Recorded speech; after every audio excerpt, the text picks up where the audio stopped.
Hey guys, happy Friday. Welcome to your Fridays in your Max Cellular Week. I'm Dr. Myrdalis Diaz Ramirez, creator of the Design Your Physician Life podcast. And this week we had Dr. Bradley Block in our podcast. We're very, very honored to have had him in our recording this week. Actually, you don't want to miss that. So just go to our Design Your Physician Life podcast, which is in all the major platforms, and you can review that episode.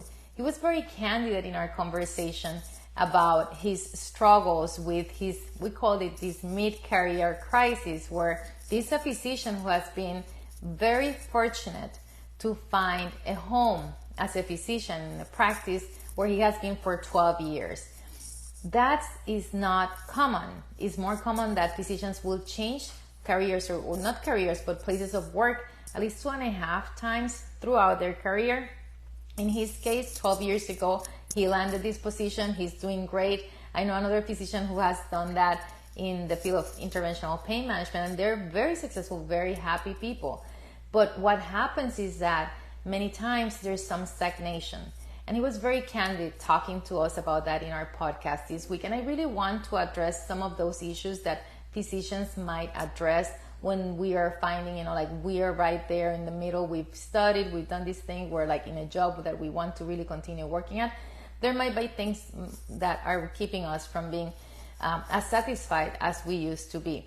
And we're going to be talking about 3 specific things that I think are going to be very useful for you to think about when you're trying to plan a longevity in your career as a physician. But before I forget, please do #live, #replay, share this with your friends so that they can come to the conversation for this. There's an exercise that when we're thinking about change, or we're thinking about some frustration, something that is happening in your life that we're more curious about, can be very helpful. And people ask you, what's your why, right? But it's a little bit deeper than just defining your why. There's this exercise that's called about the 5 whys. And if you have something that's happening in your life, for example, let's say a purchase of a car, right? And you want to purchase a different specific type of car. And we might go through the exercise of the whys on the purchase of that car. So why do you want to purchase that car? Oh, because, I like how it looks. But why do you like how it looks? So that's the second why, right? Why do you like how it looks? And then you say, well, I like how it looks because it looks like, I like the color. And then why do you like that color? Well, it portrays this, I'm more familiar with that color. And then you go through that. And eventually it might be that this car, having this particular car, either gives you a sense of comfort for your family and safety, for keeping your loved ones, and you love your family and you want them to be safe. Or it might be that this car helps you with your financial goals at the end of the day of, not spending so much on that. Or it might be that the car really tells you and tells the world from your point of view that you accomplished certain goal in your life. Maybe you were there at that financial goal, and you see this as a prize, and you see this as a, I've come here and it's done, and that's the reason for the car. So we have many different reasons to do different things in our lives, and the exercise of the 5 whys is really important. So let's talk about physicians who are in a mid-career crisis. And why do we talk about mid-career crisis? There's a lot of physicians talking about burnout, unfortunately, right? And burnout usually is when usually happens at work. It can happen in relationships. It can happen in, when you're caring for someone. But burnout usually happens when somebody is conflicted, right? With the way that you think things should be and the way that things really are. And we become that chronic stress from that conflict becomes burnout. So we talk about a burnout in our careers as physicians, but it turns out that when we're experiencing that, it's also perfect timing to be experiencing 2 other things. One is midlife crisis, because we're like entering our 40s, 45. For example, as a woman, you experience things with premenopause 10 years before that happens, and these changes in our hormones are real.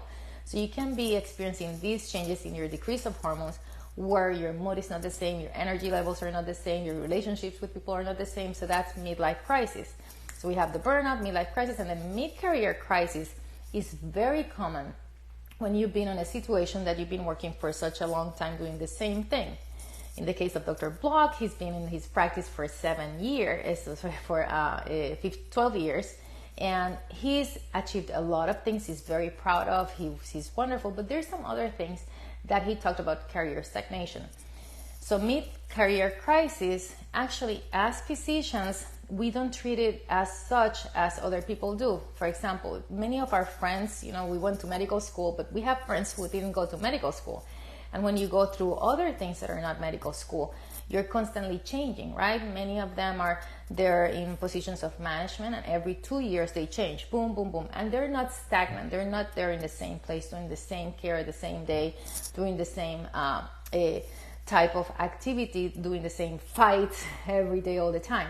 So it might be that we're really having that mid-career crisis, or they're different than burnout or different than midlife crisis. At the end of the day, many of the symptoms are going to be similar. Some of the treatments are going to be similar.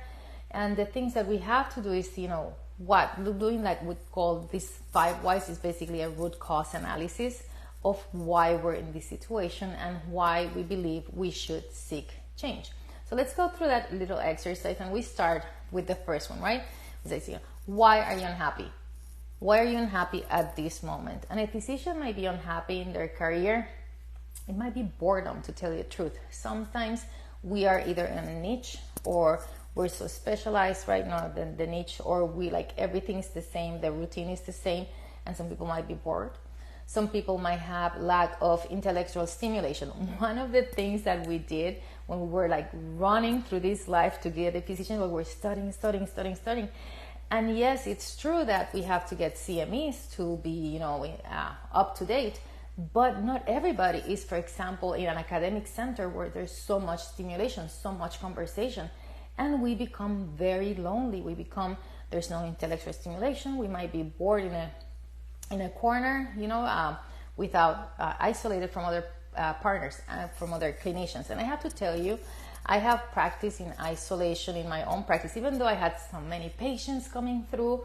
Being a solo owner with nobody else, at times that camaraderie, when you want to share that with that case, I would like to share this with somebody, has been lost in the past. And believe it or not, some physicians have not even found social media to connect with others in their type of specialty. So social media has helped us a lot. We, for example, right now for many of our physicians, we have groups and we go there and we discuss, but some people are not like that. So that can be a source of that. Other things that can be, talk about our administrative tasks, right? We went to type all day long, and then work-life imbalance. So that's your first why. Why are you feeling unhappy? And then you identify those things. And then why, the next one, why might you still feel this way? So, it might feel repetitive to you. It might feel that you want a new challenge. And then why is it repetitive for you? Why do you want variety? Why do you want the challenge? It's our third why, right? So this has been fixed, regimented over time. We are really not doing something that is stimulating to us. And then why has your work become so fixed at that time in your career? Well, you know what? Maybe you were raising a family. Maybe it's, the way that you were living. Maybe the situation didn't present itself in a way that you were able to be more creative, and you have some other, maybe an illness. Maybe that you were just tired and you just wanted to be a doctor, or you just wanted to be the best at whatever you wanted to do in terms of, I want to do surgery of this little part of the body, and that's all I want to do, and I want to be the best at doing the most surgeries in that area. But never really opened up to other possibilities. There's many physicians in our environments that go and they talk and then they meet with other people, but we're talking about here about mid-career crisis, why it happens, and what you can do to identify in that exercise so that you can see, how you can make change. And why do we go through the 5 whys? Because it turns out that after you go through your whys, after you have found that cause, finding the how to change is much easier. So we've gone through the 4 whys, and then, people, then what's the next one? So then why? have you had made these changes because you felt trapped, right? Sometimes shifting just feels like difficult, so hard. And one of the things that we've learned through our mindset training is that if we start calling things hard, yes, it's going to be way harder to change them. So if we start with thinking, just the thought, that it's going to be a worthy challenge or not, then we can see that and make decisions. So in this case of mid-career crisis, as we've said, you have somebody who's upset, who's not happy, and then you go through all the exercises. It might be that in your case, you're dealing with a situation where you have an administration where you have poor communication. So it's why do you have poor communication with them, right? You can go through that pathways of the whys. Why do you have, is there something then that you could do to improve that communication? Why would you like to improve that communication? Would you like to remain in that situation of your work? So if that's the case, then it's easier. Okay, you know what? I've identified that the reason why I'm so unhappy is really at the end of the day that I have very poor communication with my peers or with my colleagues or with the boss or whoever it is. And then you found that. So then you say, is it worth the challenge? Is this something that I really want to grow and change? And then if that's the case, then you go on, okay, let's work on communication then. And you've identified your problem, you identify the root cause of what's really happening. It might be that you're in that situation because you really, you have a sick parents and you don't want to move from where they are. And then that's the why. So is it worth the challenge to stay in this situation? Are there any other alternatives to this situation? And then you're going to be able to move. So in my case, I have to tell you my own story. I was in a situation where I thought I was not able to control the patient's experience. And why was that a problem for me? It was a problem for me because at the end of the day, I thought that there was going to be something bad happening to a patient, and I would be the one guilty of that to some extent, even though it was not my fault, because I didn't have the support staff that I could control. I couldn't control the experience. If you don't have a staff that you can make happy, that you can help them be, enveloped, involved in all the things from your clinic, that they really have that passion, that you can transmit that passion to them, then it's going to be way more challenging. So then I say, is this a worthy challenge for me to stay in this situation? And if you see at the moment where you see, you know what, I don't see a future here, there's nothing I really can change. So then the worthy challenge becomes like, how am I going to do this? And then it becomes easier. You know what, I have to get out of here. So in my case, entrepreneurship helped me. When we created the mastermind, which is, if you go to maxallure.com, you can learn more about that. Maxallure, Maxallure. The reason why we created a mastermind to teach entrepreneurship to physicians was not to keep physicians from being doctors. As I say, we've acquired so much knowledge, experience, and knowledge and experience is data, and we have now some challenges coming from artificial intelligence. But as somebody, for example, who does procedures and all these type of treatments in our patients, it's very important to me as a person, as a fellow physician, that we have physicians that we can trust. So when I saw that we didn't have that we're losing that, and with all the knowledge that I've acquired, for example, I could have gone and done something outside of medicine. I didn't want to do that. I want to remain as a doctor.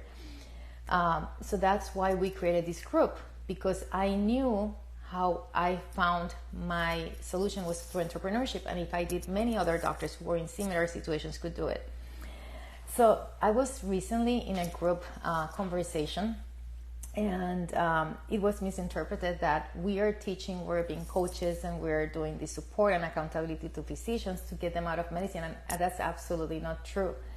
If you sit down and you think about who's the best advocate for our patients, who would you say is our best advocate for our patients? I know for a fact that it's physicians.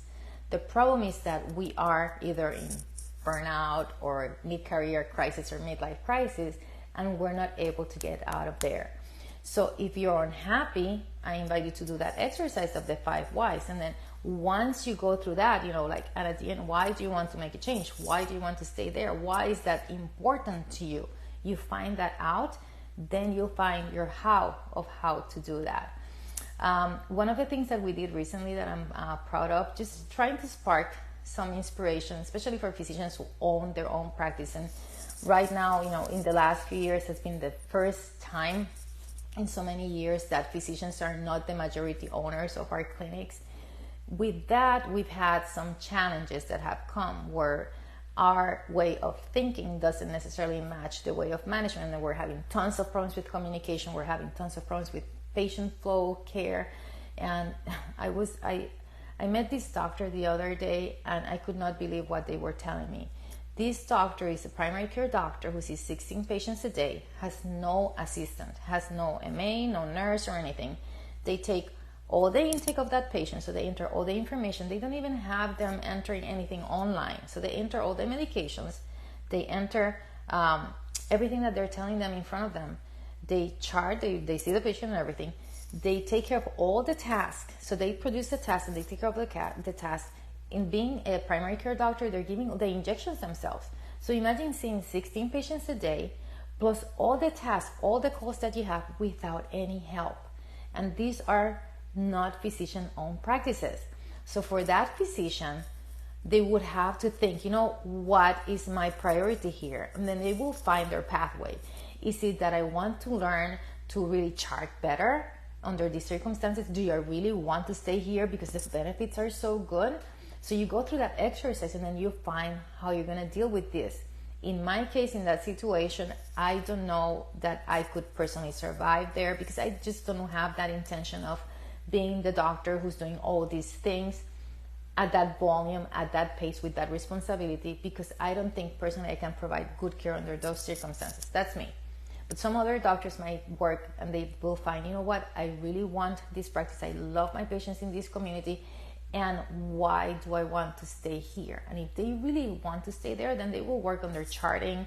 They will work on doing some other efficiencies. And right now, even with artificial intelligence, we can bring that into our rooms and be the ones providing that care for our patients.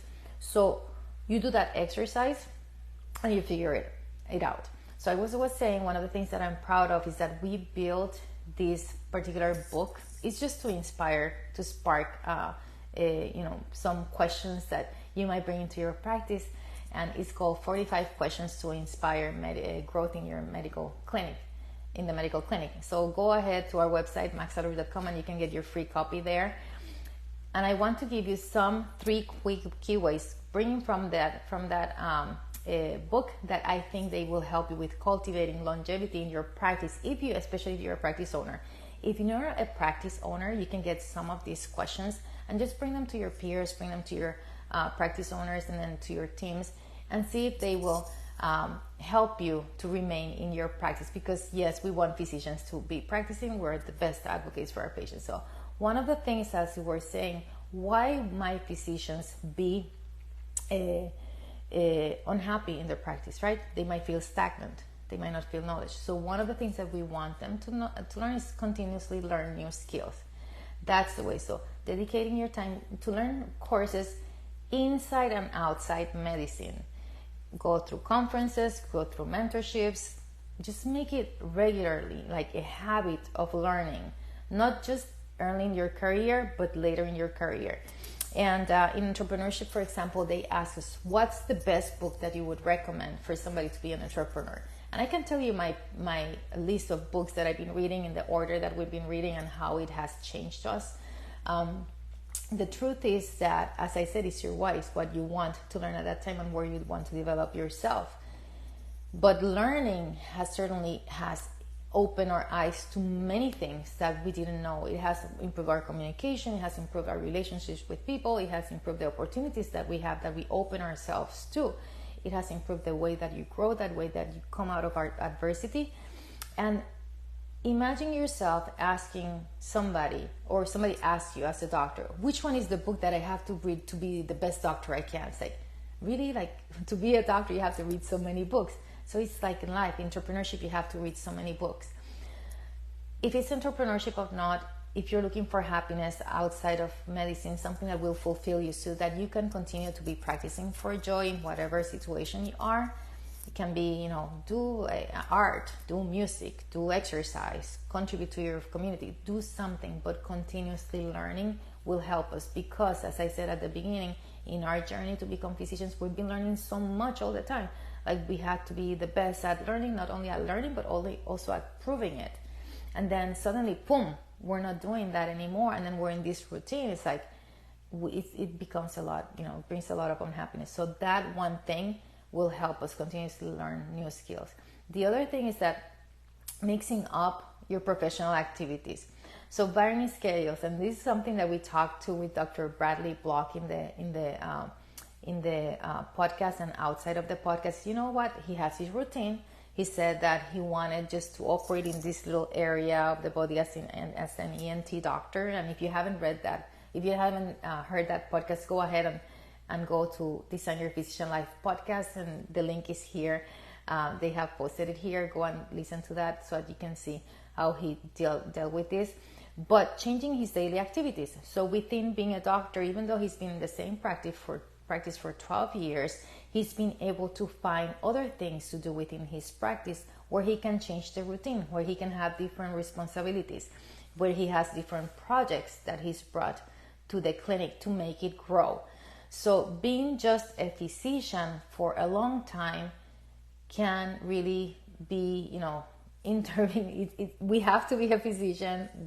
Being, the abilities that we have are great, but we need to learn, and we need to mix up our professional activities as well to be happy. The other one is redesigning our workflows, as I said, not maintaining the status quo that we have in our clinics. And if you see the book within the 45 questions, we have questions that we talk about how you're going to build your teams. And one of the important things that we have in our lives, as any professional, anywhere where you go, is building your team. If you build your team in a way that they're going to be involved in the care, everything in the flow, they're going to have your back. They're going to have your back, and that means that care for the patient is going to be way better. It's going to be quality, great quality. So if you do that, if you care for your team, if you go and build your great team, think about your teams. Think about the flow that you have. Think about that they're not really, yes, you can go ahead and bring all the MAs that you can. Good luck with that. That's really expensive. It's really expensive in so many ways. It's not only expensive in a financial way, it's expensive to you mentally, it's expensive to the practice in terms of time, and it's expensive to the patients because they're not connecting with you. So if you think about ways of building your teams, the other way is ways of contributing to your practice so that you can integrate that into your practice. We do that through education in our practice. We educate the community and we educate our patients. So by doing that, we're also like on our toes. We don't have residents and fellows and medical students here, but that's a component that our patients really appreciate and our community really appreciates, especially if they don't have the resources to be able to deal with, to be able to get the care that they need. For example, suppose that you are in a community that is a rural. Suppose that you're in a rural community, and if you're in a rural community, they might not have access to many different services, but you know yourself that you can provide that knowledge. So create videos for those patients, create communications with those patients. So those are all things that you can do to cultivate longevity in your practice. And I hope that this has been helpful for you. We do have access to our Maxillary Mastermind, and I would invite you once again to visit our page. And if you like this, please do #replay, #live. And if you're somebody who's dealing with the situation of, being unhappy in your practice, let's find out why, right? Let's start first finding out why, what that means to you. Because I know that once you have that why, you're going to determine if it's really a worthy challenge to continue fighting for that place. And you're going to find the ways of either fighting for that situation, for remaining where you are, or you're going to find, this I need to change, or I need to add something to it. So good luck. Have a happy, wonderful weekend, and I'll see you next week. Have a great week. Bye.